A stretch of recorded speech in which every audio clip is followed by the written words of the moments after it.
Morning आपको and good morning to everyone. देखिए brokerages mainly cautious to negative ही sound कर रहे हैं। सिटी तो काफ़ी बेरिश है, इसलिए उनकी तरफ से सेल की कॉल आ गई है। वही जेफरीज और नुवामा कह रहे हैं कि आप होल्ड कर सकते हैं ये पर्टिकुलर काउंटर, लेकिन नंबर्स उतने अच्छे लगे नहीं।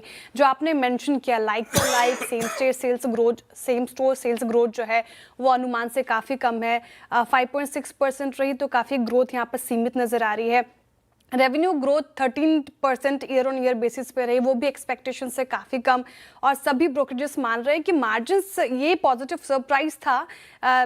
एबिटा मार्जिन में सुधार देखा है, लेकिन सबसे बड़ा सवाल कि ये सस्टेन करेगा कि नहीं, इसको लेकर अभी भी सवाल उठ रहे हैं, क्योंकि जीएसटी के बाद कम discounting, FMCG discounts one off हो सकते हैं, ये एक बड़ा रिस्क है। और साथ ही कंपटीशन रिस्क अभी भी मौजूद है, क्विक कॉमर्स से दबाव बना हुआ है, इसलिए ज़्यादातर ब्रोकरेजेस आप देखें तो कॉशियस हैं। सिटी ने सेल की कॉल दे दी है, मार्जिन टिकाऊ नहीं लगती उनको, और प्रॉफिट ग्रोथ लगातार रेवेन्यू से पीछे, और टारगेट प्राइस अगर आपके स्क्रीन पर आएगा देखिएगा काफ़ी नीचे का रख दिया है। जेफरीज कह रहे हैं होल्ड कर सकते हैं क्योंकि मार्जिन सपोर्ट कर रहा है और एक पॉजिटिव सरप्राइज है, लेकिन ग्रोथ अभी भी सुस्त है। नुवामा ने भी होल्ड की कॉल दी है, मार्जिन बेहतर लग रहे हैं उनको, लेकिन ग्रोथ धीमी है। एस्टिमेशंस यहाँ पे भी कट हुए हैं, तो रुझान जो है थोड़ा मिक्स्ड है, और लेकिन ज्यादातर नेगेटिव टू कॉशियस ही है। ओके इसलिए पॉजिटिव रिपोर्ट से खरीदारी की राय दोनों ही ब्रोकरेजेस की तरफ से आ गए हैं। और डीमर्जर रीऑर्गेनाइजेशन चल रहा है लेमन ट्री होटल्स में। लेमन ट्री होटल ग्रुप अब दो हिस्सों में बटेगा, एसेट लाइट लेमन ट्री और एसेट हैवी फ्लियोर होटल्स।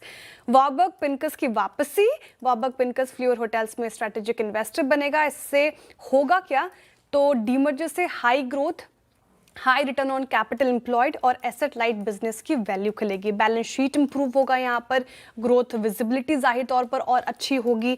और क्योंकि देखिए आप लेमन ट्री एक जीरो डेट है, क्लीनर स्ट्रक्चर के तौर पर और अच्छी तरीके से उभरेगा, और इसलिए नुवामा कह रहे हैं कि आप इन लेवल्स पर खरीदारी कर सकते हैं। इन्वेस्टेक की तरफ से भी बाय की कॉल आ गई है। डी मर्जर प्लस 960 करोड़ का इन्फ्यूजन ग्रोथ को और यहाँ से गति देगा, तो ये पर्टिकुलर काउंटर रडार पे रख ले सकते हैं। अच्छा लग रहा है। सिटी कह रहे हैं खरीद सकते हैं, लेकिन हाई रिस्क भी कहा है इन्होंने, तो बाय की कॉल है, लेकिन काफी जोखिम भरा। और 15 रुपए प्रति शेयर के टारगेट आए हैं, और इंडस टैब पर भी काफी पॉजिटिव है सिटी, इसलिए अच्छे रिपोर्ट्स वहां पर भी। सिटी कह रहे हैं कि सरकार ने अब साफ कर दिया, तस्वीर साफ कर दी है, एजीआर में राहत कैसे दी जाएगी, और इससे कंपनी को 25,000 करोड़ का बैंक लोन भी आसानी से मिल सकता है, और आगे चलकर न्यू इक्विटी में भी निवेश आ सकता है। तो ये पॉजिटिव चीज़ें हैं, और सरकार की जो चिंताएं थी वो कभी न अब धीरे धीरे धूमिल होती जा रही है। अब नेटवर्क पर फिर से निवेश शुरू होगा, ये उम्मीद जताई जा रही है सिटी की तरफ से, तो ये एक अच्छी चीज़, इसलिए वो कह रहे हैं कि आप खरीदारी कर सकते हैं, लेकिन ध्यान रखिएगा हाई रिस्क भी उन्होंने कॉल रखा है।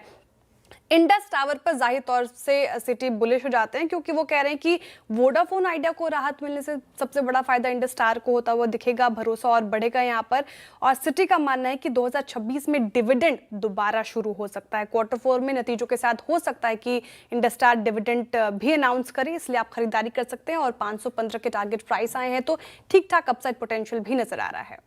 ओके अच्छा कर सकते हैं, कुछ डाउनग्रेड्स भी किए हैं, आपके स्क्रीन पर रख देती हूँ। फाइनेंशियल ईयर 27 में वो कह रहे हैं कि बैंकों की कमाई जो है वो 15% से ज़्यादा बढ़ सकती है, और इसके पीछे के कारण की बात करें तो मार्जिन अच्छे रहेंगे, क्रेडिट कॉस्ट भी घटेगा, वैल्यूएशन भी ज़्यादातर उनको ठीक ठाक नजर आ रहे हैं, और पीएसयू बैंक्स जिस तरीके से परफॉर्म कर रहे हैं वो अच्छा लग रहा है मैक्वेरी को, इसलिए 13 से 14% का रिटर्न ऑन इक्विटी यहाँ पे आ सकता है, वो कह रहे हैं। और इंश्योरेंस सेक्टर की बात करें तो वो भी अच्छा लग रहा है, इसीलिए एसबीआई को उन्होंने अपग्रेड किया है, अंडर परफॉर्म से आउट परफॉर्म की कॉल दे दी है। पेटीएम को भी अपग्रेड करके न्यूट्रल की कॉल आई है, और एचडीएफसी लाइफ को भी उन्होंने अपग्रेड किया है, अंडर परफॉर्म से आउट परफॉर्म कर दिया है।